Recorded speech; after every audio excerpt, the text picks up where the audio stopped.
नमामीशमीशाननिर्वाणरूपम् व्यापकं ब्रह्मवेदस्वरूपम् तं निर्गुणं निर्विकल्पं निरीहम् आकाशमाकाशवासं भजेऽहम् निराकारमोङ्कारमूलं तुरीयम् गिराज्ञानगोतीतमीशं गिरीशम् करालं महाकालकालं कृपालुम् गुणागार संसारपारं नतोऽहम् तुषारात्रिसङ्काशगौरं गभीरम् मनोभूतकोटिप्रभाश्रीशरीरम् स्फुरन्मौलिकल्लोलिनी चारुगङ्गा लसद्भालबालेन्दुकण्ठे भुजङ्गा चलत्कुण्डलं भ्रूसुनेत्रं विशालम् सन्नाननं नीलकण्ठं दयालम्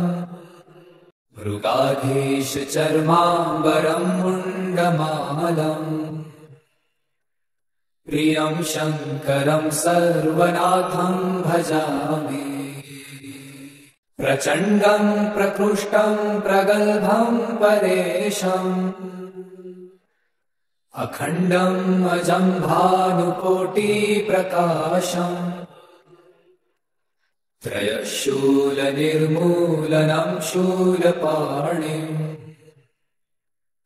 भजेऽहं भवानीपतिं भावगम्यम् कलातीतकल्याणकल्पान्तकारी सदा सज्जनानन्ददाता पुरारी चिदानन्दसन्दोहमोहापहारी प्रसीद प्रसीद प्रभो मन्मथारी न यावत् पुमानाथ पादारविन्दम् भजन्तीह लोके परे वा नराणाम् न तावत् सुखं शान्ति सन्तापनाशम् प्रसीद प्रभो सर्वभूताधिवासम्